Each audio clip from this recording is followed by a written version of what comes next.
Hey all, hope all is well. This is another video in the Road to Grandmaster series, and this one I'm going over my round 1 game from the Charlotte Spring GM IM Invitational. This tournament happened right after my last one at the Marshall, and was pretty much in the middle of March.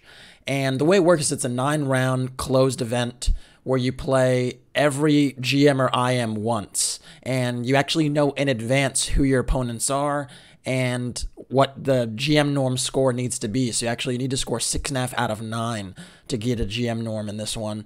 And yeah, I played such an event in January of 2019, and also in quite a bit in 2018. Basically, the Charlotte Chess Center, headed by Peter Giannatos, has done a great job of actually hosting these norm events and giving American players a good opportunity to get norms. So definitely shout out to Peter, and if you're in the Charlotte area at some point, it is definitely worth a visit. I would say it's one of the best chess clubs in America besides the St. Louis Chess Center. I think those two are pretty much the ones that are vying for top spot.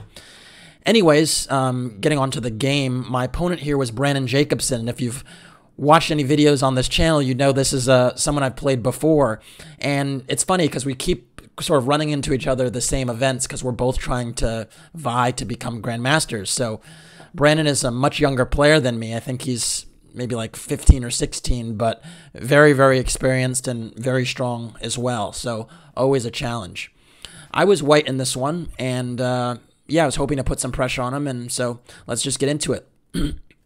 I played d4, Brandon played knight f6, and I went c4, and c4 might have been a slight surprise for him because it's actually not what I'd been doing for the last month or so. I'd basically been playing a system where I went knight f3, e3, and bishop e2 or bishop e3. But those systems had kind of run their course. And if you saw some of the games from the Marshall Norm Invitational, you know that I actually really struggled to get advantages there, including against Brandon. He actually was killing me in the round 1 of that event. So anyways, I went for c4 now. He went g6, and I went knight f3, bishop g7, and I wasn't sure here whether he was going to go for a King's Indian or a Grunfeld. That's always the question when they fianchetto, is whether they're going to go d6 or d5. And I also wasn't really sure. I wanted to find out. So I actually went for the really tepid-looking e3. But this is different than the systems I'd played in the past slightly because my pawn is on c4, and usually it was on c2. So it's a little bit different than what I had been playing, and I think Brandon thought I might have some good preparation here, and he wanted to sidestep it. He started with castles, and I went bishop e2, and then I think the normal way to play here with black would be to play a move like d6 and go for knight bd7 and e5, and you basically get a position that's almost like a reverse King's Indian attack because I haven't committed my pawn to e4, so it's not a pure King's Indian. And so it's almost like the colors are reversed, and I'll play knight c3 and castles and maybe try to expand on the queen side, but I haven't committed to e4, so I'm pretty much inviting black to take more space in the center. Instead, Brandon elected not to go for that route and went for the move c5, which is another interesting line. The point is that if I push d5 now he's going to get something of either a Benko type of position after b5 or a reversed Benoni after d6, knight c3, and e6. And you could say that why would white go for this position with the pawn on e3? Well, one justification you could say is that you actually avoid the Grunfeld in the process. So if we back up for a moment, the Grunfeld really begins when the knight comes to c3. So if I went knight c3 in this position, now d5 is a move because after c takes d5, knight takes d5, and e4, the knight is actually on c3 already, so the black knight can recapture it and then attack the center like so. Instead, playing e3 actually takes away the Grunfeld because if you play d5 now, after c takes d5, knight takes d5, now white can actually play e4, and there's no knight takes c3 like in other lines. So in some ways, e3 is a way you can kind of sidestep the Grunfeld lines. So yeah, very interesting way of playing. And of course, I knew these things, so I thought it was worth a try. And so he went c5, and because he can't go for these d5 lines because I'll just take and go e4. And I went d takes c5. That's the other choice.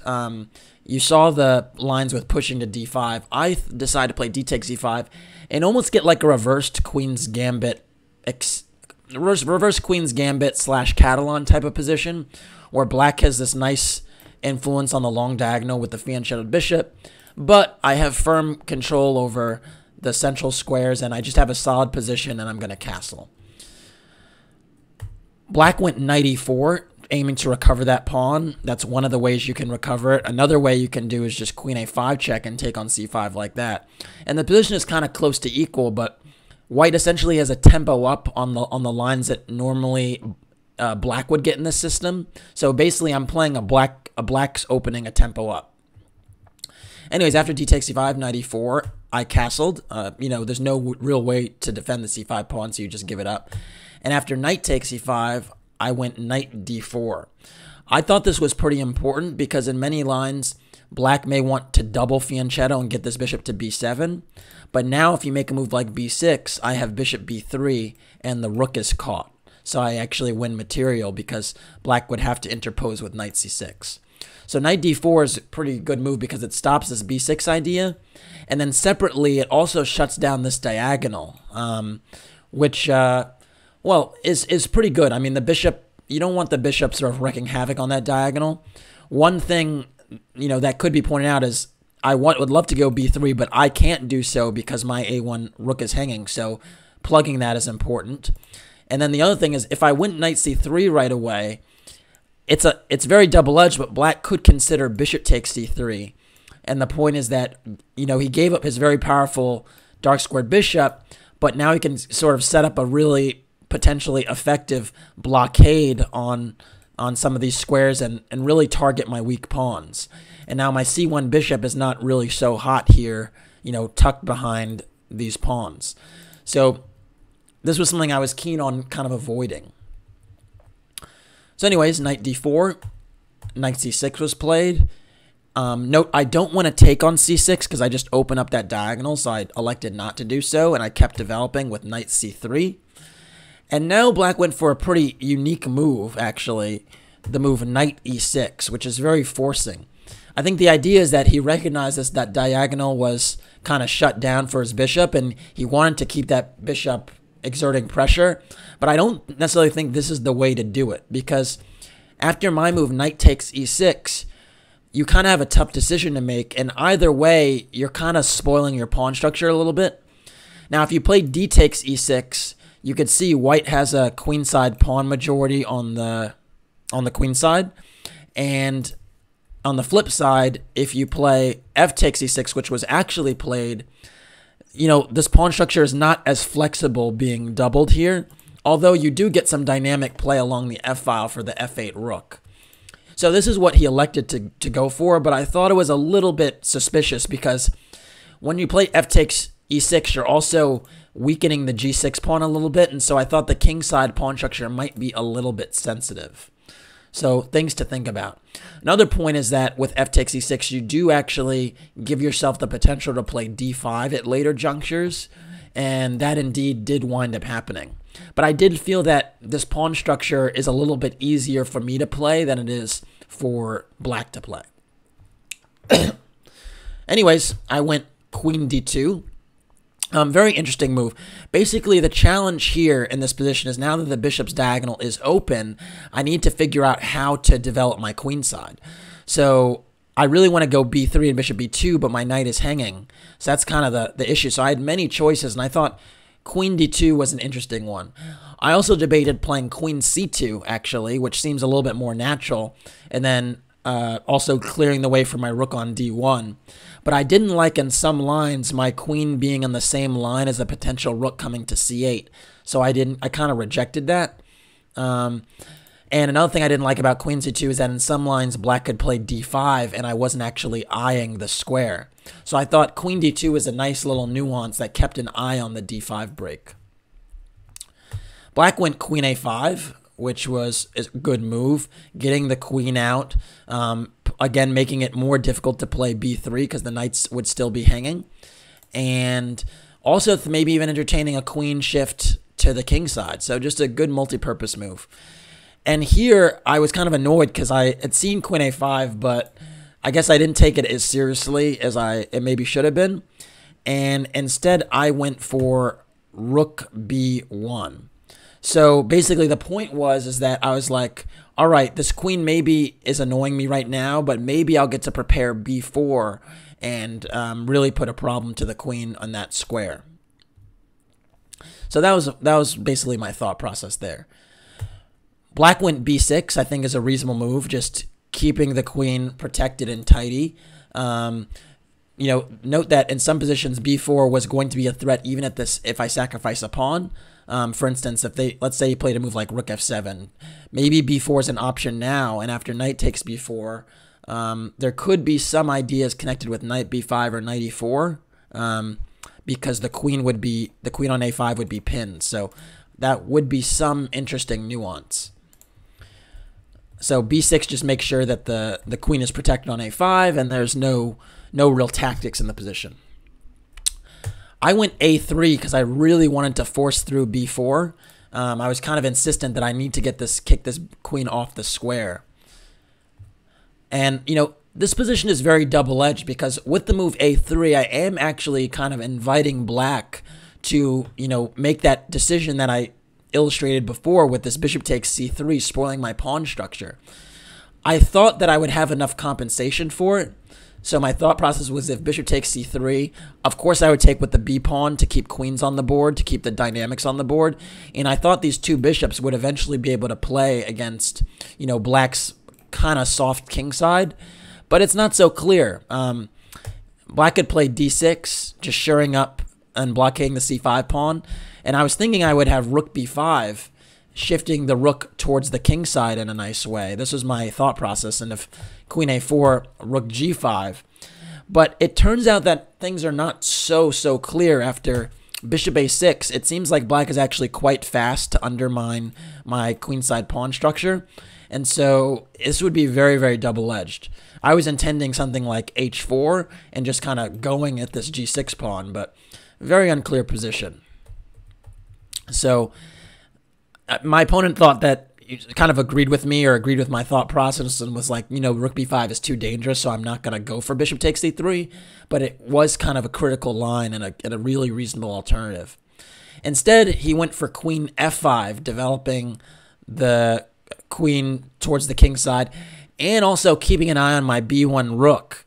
Now there's a threat of bishop takes c3, queen takes c3, and queen takes b1, just picking up a piece. So I had to kind of be alert for that. Why don't you pause the video here? I actually made a pretty interesting move, I think, that is not super easy to spot to deal with the threat of bishop takes c3 and queen takes b1. All right, so hopefully you had a chance to pause the video and try to figure out what I did here. I thought this was a pretty nifty move. I actually played b4. And the point is actually that the rook on b1 is still loose, but it doesn't matter because if you play bishop takes c3, after queen takes c3 and queen takes b1, now I have the nice move bishop b2. And I have the dual threat of rook takes b1, hitting the queen, and queen takes g7, checkmate. And so you're forced to give up your queen with queen takes f1, check, and I can go, let's say bishop takes f1, and I still have this mating threat, and I also have a threat on h8 as well, and I think white is just totally winning here. I mean, you could plug the threat with rook f6, and you could say, well, don't you have two rooks for the queen? Isn't that good material? Well, in theory it is, but the issue is I have these really strong bishops, and you're not going to be able to hold this diagonal forever. So I think that white is actually completely winning here. So yeah, so he didn't actually go for this, but I thought it was a nice way to indirectly defend the rook on b1 and also get on with my play, which was I wanted to play bishop b2 all along, and now I get to get that in. So black played bishop b7, just connecting his rooks. It's a good move. And I went bishop b2. And now the dust is cleared a little bit, and we both have our rooks connected. But I thought I was a little bit better because I have more space in the center. That being said, black does have dynamic chances with this bishop along the lined up against the g2 pawn, the rook having the half-open file. This bishop also pretty decent, but I did think white was better. Black played rook a d8, a move that I actually did not really expect. I thought he was going to play a move like rook a c8 and try to pressure the c4 pawn. But the move rook a d8 actually entertains these d5 breaks again. And it kind of dawned on me that I don't really have a great way to stop it. One thing you might consider is a move like e4. But the issue with e4, I thought, was that I'm weakening too many dark squares in my camp, particularly the d4 square. And even though once the queen just moves away, I was kind of uncomfortable giving the knight this outpost on d4, so I was reluctant to do that. I thought a position like this, black would have quite a lot of activity, even after like a queen exchange, again, because this d4 square is pretty sensitive. So I was not keen on playing d4, and I mean on e4, and if I don't play e4, then d5 is going to come. So I kind of was just trying to brace for d5. I went h3, which kind of is like, you might say, like a weird move to make, kind of not even dealing with d5. But I thought in some lines it'd be important to give my king an escape square. And I was also considering maybe bishop g4 being a move hitting the queen with tempo if d5 is pushed. Now, I also had alternatives. I could have also played a move like bishop d3, which I had looked at. But I thought that by playing bishop d3, I just kicked the queen to a better square on h5. And I was reluctant, to also invite the queen to h5 and then allow knight e5 and maybe even knight f3 check or knight g4. It just seemed kind of dangerous where this knight could like fan out towards the king side. It turns out here that after queen h5, I could go f4 and deprive the knight of that square. And perhaps this was a missed opportunity because now this rook does not have the same activity on the f file. But I don't know, it was just a tough decision to commit to that f4 move. So I went h3, black went d5, and now I actually have to be quite alert because you could see that d takes c4 might be an idea in some positions, d4 might be an idea.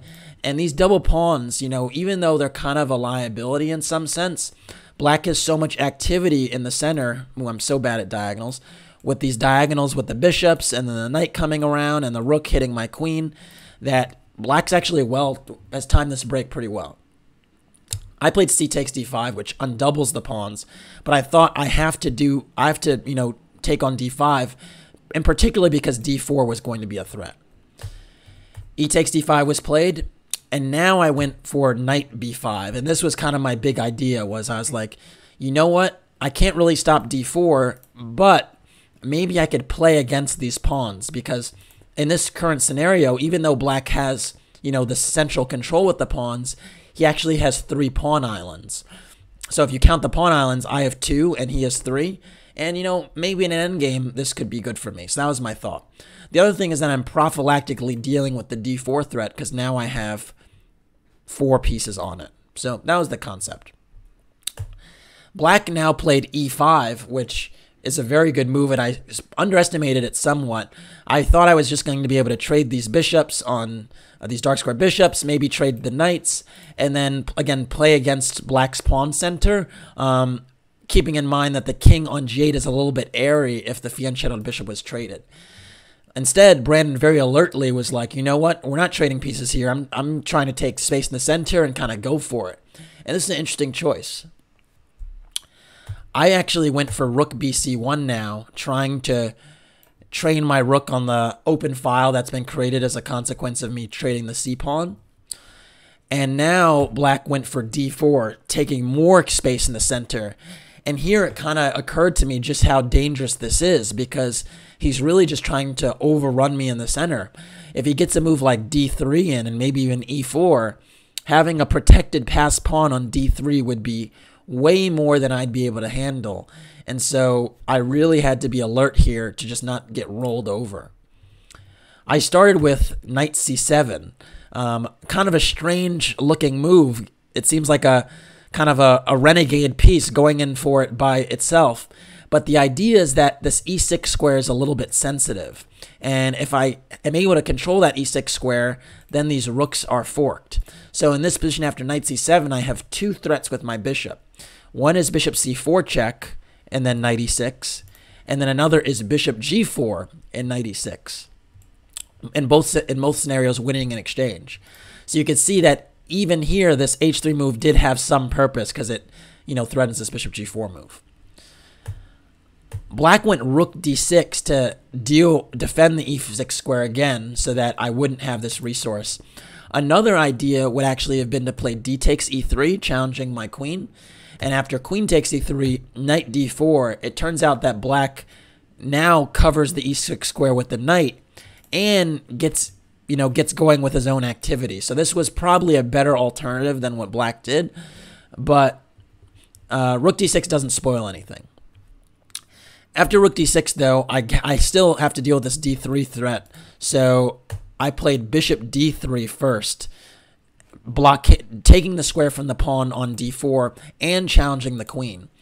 And there was some nuance with this, because you might say, well, what about d takes e3 now? Aren't you just getting pinned here? And after bishop takes f5, isn't black just winning material here because this bishop is hanging, this pawn is hanging, this bishop is hanging?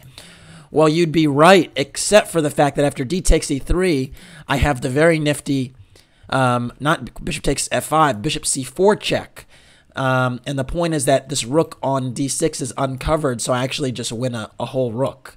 So that was the idea with that, is actually you can't take on e3, and it's kind of a very cheeky move. So black had to retreat with the queen d7, and now I played another cheeky move, knight b5 back. And the point is now you can see my knight is challenging the rook on d6. And again, if d takes e3 is played, I have bishop c4 check, and I'm hitting the d6 rook, and I just win a rook. So again, you can see some of these discoveries and discovered attacks are kind of working in white's favor. So I got another tempo with knight b5. Now black had to move the rook again and went rook df6, right? Because you can't put the rook on d5 because I still have the bishop c4 skewer. And now these rooks all of a sudden have managed to be doubled. There's pressure on f2. So it still appears like, black has pretty good pressure here. And it looks like d takes e3 might be an idea. And here I make another move that I was quite proud of. It's a funny looking escapade I make with this knight. But now I went for knight c3, and again we have this issue of the bishop c4 discovered check becoming a theme and a piece being unprotected. So you can see that if d takes c3, it looks like I'm losing a piece, but then there's bishop c4 and the queen is caught, and of course the queen can't block because I'd take with check. So this would just lose for black. And now that black has pushed the pawn with d4, you can see now my knight finally is able to nestle in potentially on a nice square on e4. So all of a sudden I've kind of got some control in the position for my pieces when it looks like black was trying to run me over. After knight c3, black went king h8, finally stepping away. And you might say, well, it looks like this knight is hanging. Don't you have to do something about it? I did. I went knight e4, and I was really happy here because now with this journey, I went knight b5, knight c7, then knight b5 back, and then knight c3, and now knight e4. I managed to get the knight on a really, really nice square, firmly blockading the e5 pawn, also keeping an eye on the f2 pawn, and also hitting the rook again. Black went d takes e3 now, resolving the tension. And I was happy to see this because now my bishop on b2 has a nice open diagonal to work with. Now, you might say, which way should you take this pawn? Well, I took with the f pawn, and the reason I did that is even though I create an extra pawn island for myself, I thought it was more important to make sure the knight doesn't have the d4 square. And now with my f pawn there, he can't actually go there, and my bishop remains powerful on this diagonal. So I thought in this position I would have a slight initiative because I thought my pieces had better outposts than black's did, particularly the minor pieces. So anyways, rook takes f1 check was played, dealing with that rook. I actually played bishop takes f1 because I thought now a queen trade would kind of be fine for me. I thought that in the queen takes d2, knight takes d2, my rook is on a nice half-open file. My bishop has the nice pawn to target. And even this bishop has the potential to come out eventually. And again, you can also see this knight potentially coming to e4, c4, then coming to d6 or even g5. So I thought that white would be slightly better in this type of endgame. Instead, black didn't take the queens and went for queen e7, kind of acknowledging that those endgames would be a little bit annoying for me. And I had to figure out what to do here, because if black gets another move, he can perhaps play rook d8 and challenge my queen for this open file, and then maybe I lose a little bit of control. Instead, I went for knight d6 to counter this idea. The point is that on d6, I'm eyeing this b7 bishop, trying to win a bishop pair, and there's some tactics connected to knight f7 check. We'll see in a moment. So bishop a8 was played, but if rook d8 is played, there's actually a really nifty tactic, which is rook takes c6. And the point is that after bishop takes c6, I have knight f7, and if a queen captures, I take on d8, and if the king just moves, then I take with the knight. So after this endgame, queen takes f7, queen takes d8, I'm actually just winning a pawn because, whichever way black blocks, I take on e5. So let's say queen f8, this type of exchange can happen, and now, white would be probably winning in this type of endgame because, funnily to note, if you look at king g8, that actually loses to bishop c4 and checkmate in 1 after this block. So that's kind of funny, actually. And black would have to trade these bishops, and, well, white's a pawn up in an endgame like this, very good chances to win. So that's one thought. And then if queen g8, which is pretty much one of the only moves to not lose material, now I have, I have quite a few moves, but just the simple queen e7 targets a7, targets e5. I should be winning something here, some material. So because of that tactic, rook takes c6 is very annoying to deal with, and that's the idea with knight d6. So instead, black backed up with bishop a8, trying to, just keep that bishop. But now I went for bishop c4. And again, you see now that this f7 square is very sensitive because I have this bishop and this knight lined up against it. If the rook leaves the file, I might have these kamikaze checks with knight f7. And I thought that white was now definitely slightly better because the difference in activity of my pieces is huge. So anyways, black went h5 to try and give himself an escape square.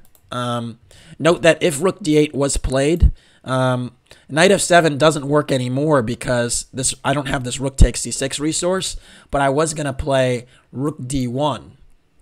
And the point is, after rook d1, I just protect the knight on d6, and now I have knight f7 next. Note that if I go knight f7 right away, there might be some issues here connected with queen takes f7. Actually, no. Even in this position, it's winning because I can start with queen takes d8 check. And after knight takes, bishop takes, knight takes, I actually have rook c8 at the end. So yeah, so even here, knight f7 is a threat, even after rook d8. So yeah, it makes sense that h5 was played to cover that idea. All right, so I've definitely made several gains now in this position. Again, I have these active minor pieces. Now h5, it does, give him an escape square, but now you can argue that this pawn on g6 is weak, and I felt pretty good here. I went rook d1 anyway, again, just trying to control the d file, maybe potentially thinking about knight f7 check at some point, but rook d1 is an important move because it also frees up my queen to move away if I want. Black went king h7, trying to secure this g6 pawn. And now I went for knight b5. And the idea here is that now my knight on d6, the job is over, and I wanted a new prospects for this piece. And I also wanted to try and take advantage of my queen and my rook on this file. So now I was thinking in some positions I might consider going queen d6 and coming in. Black went queen g5, trying to get some ideas of his own in the position, and now he's eyeing the g2 pawn. But I think this is a mistake because essentially he's kind of giving up too many squares in the middle of the board, or basically on his side of the board on the 6th rank. and I jumped at the opportunity now for my knight to be the hero once again with knight c7. And this move is a real problem move for black, and I think it pretty much leads to a winning position. The point is that you'd love to play rook d8. Well, before that, let's just say one of the main threats is knight e6, right? Just forking the rook and the queen. Fair enough. Another idea is knight takes a8, getting the two bishops. That would also be massive. If I could get the two bishops, and my bishops are, eyeing these diagonals, I'm probably in excellent shape. Now, the one move you'd love to play is you'd love to play rook d8 to challenge my queen and really just trade rooks, right? Because if I move my queen out the way, then there's rook takes d1 check, and after queen takes d1, there's queen takes e3 check, and now I'm actually a pawn down, and then the bishop can just move away with bishop b7, and all of a sudden it looks like black is the one that can play for a win. Well, not so fast. After rook d8, instead of queen e2, amazingly, white can still play knight e6. And the problem is that these two pieces are forked, but I also am hitting the queen on g5 with a check. So if rook takes d2 is played, I play knight takes g5 check, and I actually just win a whole rook. Because after king h6, this would be a losing position if I play rook takes d2 and king takes g5. I'm up in exchange. But I actually can just win a whole rook with knight f7. And then the king goes, and then rook takes d2, and I'm just up a rook. So basically, this knight c7 move does not allow rook d8, and knight e6 is a massive threat, which is kind of like a family fork on black's pieces that are around the king side. So that has to be dealt with. Black went queen h4 to move the queen away to deal with this this knight e6 idea, and it hits my bishop on c4. But now I go for the move bishop d5, and you can see here now I still threaten knight e6, but now I also threaten knight takes a8 and bishop takes c6, winning a piece. And this position I think is winning because there are just too many threats in the position, and you can see white here has excellent coverage of the center. I mean, if you just eye all of these squares in the middle, white actually controls all of them with pieces or pawns. And there's no threats on the king side yet because my queen and bishop are doing a good job of defending the f-file. So just a tough spot. Black went bishop b7 to just, deal with that immediate threat. But now I go knight e6. And after rook f5, I went b5. A lovely move. First, before taking on g7, I just want to make sure this knight is out of the game as well. And it only has one move to make because it has to deal with protecting the b7 square. So, you can't go knight d8 because I can take it. So the only move is knight a5. Or excuse me, knight d8 was played, because there is actually perhaps knight takes d8, queen takes d8. Okay. But after knight d8, I went knight takes g7, king takes g7, and now e4. And the position is totally lost now because the king is in the line of this bishop on the diagonal. This rook is being hit. This knight is also very loose and vulnerable to my queen and my rook. This bishop might be hanging. Everything is collapsing. Rook g5 was played, just trying to defend the e5 pawn, but, very awkward position for the rook here. And now the queen is even awkwardly placed as well because it's kind of cut off from the action. And so I went bishop takes b7, and after knight takes b7, queen d7 check, which is sort of the decisive invasion. Note that if the king goes back, I'm actually not going to take on b7 right away. I would actually go queen b7, queen c8 check first, and the point is that I can actually deliver mate, because if you go king h7, I go rook d7, and if king h6, I have queen h8 mate. So I actually don't even need this b7 knight right away, and I decide to just play for mate instead. So because of that, after queen b7, or after queen d7, he goes king h6. But now there are many ways to win, and you can see this king is very vulnerable. I mean, in fact, I can even play a move like queen e8 to try and get queen h6, h8 mate.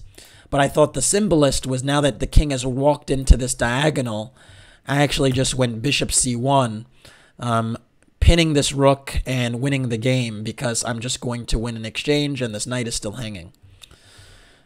Queen takes e4 is played, which does actually have a threat. Queen takes g2 mate, so I have to deal with that. You know, and I thought I could take on g5, but this rook is pinned, so why bother rushing? And instead, I went for queen d2, which very niftily defends the mate on g2 and also just threatens to win the rook for nothing. Note that the other thing is that if the queen leaves this square and makes a move like queen f5 to defend the rook, now I actually have h4, and I actually pick off the rook for nothing, just with a pawn. So he actually has to defend this square while defending the rook.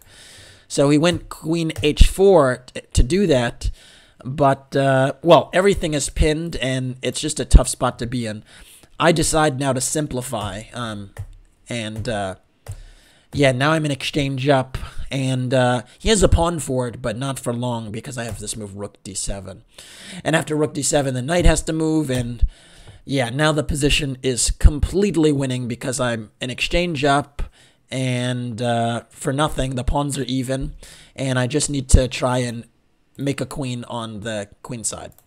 So Brandon, I think, was still in a little bit of shock over the past few moves about what happened and decided to play a little bit more. I also don't blame him. I mean, I was also a bit down on time, but this is not something I would mess up. And yeah, it was just a matter of technique. So king f4 was played. His one chance is trying to run the king over here and push this pawn. So that's what he tried to do. I went rook f7 check. I like this move just because it forces the king in front of the pawn. So now king e3 is played, and then I went rook f6, just, again, trying to pick up more pawns. e4, rook takes b6, king d2, rook d6 check, knight d3. And you might be saying, hey, Kassa, what are you doing? This is totally dangerous now. This pawn is, the knight is protecting the king, and isn't this pawn just running with check? Well, there are many, many ways to win this position. One is actually now, if my pawns are advanced far enough, I can actually just sack the rook for the pawn. I can't do that quite yet because the knight can come back and control b7. But I saw another way that was even easier than that, and I went king f1. And this move, I mean, okay, it's not a pure zozwang, but it does put black in a position where he actually doesn't have any moves because the knight can't move because it's pinned. If the king moves to the queen side, then my king comes in and stops the e-pawn. And if it moves to e3, then it blocks his own pawn, and I can keep pushing mine. So the only way to try to queen the pawn is to play e3. And now I'd suggest that you pause the video and find white to move and win in one move. All right, hopefully you got a chance to pause the video and try to figure out how I close the game with curtains. The move is rook takes d3 check. And the point is that after king takes d3, now I don't push the pawn because that would allow king d2, but I play king e1. And the issue is now he cannot push his pawn further. He cannot support it with king d2. I'm firmly blockading the queening square, and my own b-pawn runs to the promised land.